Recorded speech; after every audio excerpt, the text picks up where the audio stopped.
Untuk menjaga kelestarian hutan lindung, jajaran pemerintah Kabupaten Nganjuk bekerja sama dengan KPH Saradan Kabupaten Madiun melakukan penanaman pohon yang diprakarsai oleh pemerintah Desa Sudimoro Harjo serta LMDH Wonorejo dan Koperasi Perempuan Hutan Srikandi. Penanaman hutan kembali tersebut dipimpin langsung oleh Wakil Bupati Nganjuk Marhen Jumedi dan perwakilan KPH Saradan. Bertempat di Lembah Hutan Jambi, Desa Sudimoro Harjo, Kecamatan Wilangan. Wabub Marhen didampingi Totok Kohar, Kades Sudimoro Harjo menanam bibit pohon buah tegakan, yakni durian, blimbing, mangga, alpukat, jambu batu, dan rambutan. Dalam kesempatan itu, Wabub Marhen menyampaikan bahwa pemerintah Kabupaten Nganjuk melalui Pemdes Sudimoro Harjo telah mengambil langkah yang tepat dengan penanaman hutan kembali untuk mencegah terjadinya longsor di musim penghujan. Dalam rangka menanam pohon untuk penghijauan di hutan di KPH Divre Jawa Timur ya. Di sini KPH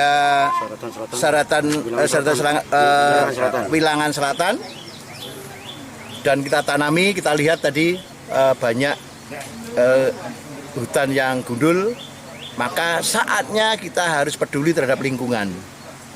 Maka hari ini lewat programnya Pak Totok Kohar, kita ada program penanaman kembali pohon-pohon, buah, dan juga tanaman-tanaman yang bisa menyerap air.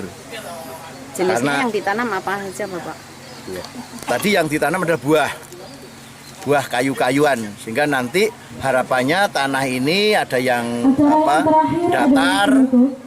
Marilah kita tutup acara kita pada sehingga kalau yang datar sudah ditanami jagung, buah-buahan, terus kemudian rencana mau porang, sehingga betul-betul tanah yang dikaruniai oleh Tuhan Yang Maha Kuasa ini betul-betul termanfaatkan oleh masyarakat di Kabupaten Nganjuk. Pihaknya juga mengajak masyarakat desa hutan untuk tetap menjaga kelestarian hutan dengan memelihara pohon tegaan sebagai pelindung tanaman yang ditumpang sarinya. Dan kita berharap bisa kerjasama dengan perhutani dan pemerintah daerah menanam tanaman itu harus betul-betul juga bisa membantu fungsi utama hutan, yaitu apa? Bisa menahan air, juga melindungi jangan sampai terjadi bencana tanah longsor maupun banjir. Terus kemudian yang kedua, kalau masyarakat menanami, pilihlah yang tanaman-tanaman yang produktif, yang bernilai ekonomis yang tinggi. Contoh misalnya porang misalnya ya.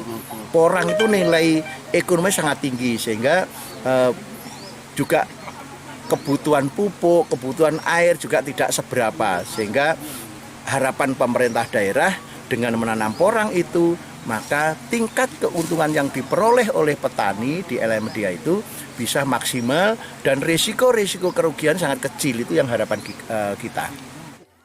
Ditemui di ruang kerjanya usai acara, Kades Totok mengatakan setelah penanaman ini pihaknya akan terus berkoordinasi dengan Pemkab dan Kehutanan untuk terus melestarikan hutan agar hutan bisa berfungsi dengan semestinya. Ini program sektor di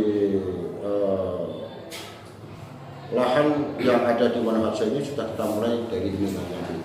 Kami nanti akan terus berupaya setelah nanti tanaman ini nanti di musimannya selesai, insya Allah 3-4 tahun ke depan akan bisa kita rasakan. Dan kami akan tetap koordinasi dengan pemerintah daerah, nanti termasuk dinas kehutanan, ya nanti bersama-sama ya apa nanti masyarakat kami kalau beli bibit itu sudah nanti larang, ya beli bibit sekarang 360.000. Tadi sudah komunikasi dengan Pak Wabub, insya Allah nanti dalam waktu dekat kita akan ditemukan dengan pengusaha yang ada di dalamnya, yaitu program penanaman polarisasi di bawah tekanan.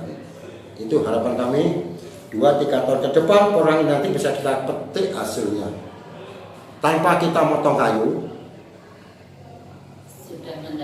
kita sudah mendapatkan hasil yang dimaksud, karena tanaman porang dan empon-empon, kunir, jahe dan sebagainya itu perlu tanaman teduh.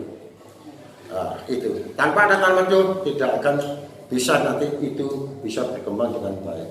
Itu biar prioritas kami untuk kedepannya. Di saat yang sama, di kantor desa Sudimoro Harjo, nampak berkerumun masyarakat yang mayoritas adalah wanita. Mereka adalah penerima bansos dari Kementerian Sosial Provinsi dan pemerintah daerah. Menurut keterangan Toto Kohar, pembagian sembako kali ini sejumlah 552 paket yang diberikan secara simbolis oleh Wapop Marhen didampingi Kepala Dinas Sosial dan Koordinator PKH Kabupaten Nganjuk. Kegiatan di Balai Desa kita adakan hari ini kebetulan ada pembagian pangan sembako sejumlah 552 yang bersumber dari Kemensos, juga dari provinsi dan kabupaten. Dari Kecamatan Wilangan, Siti Nurholifah melaporkan.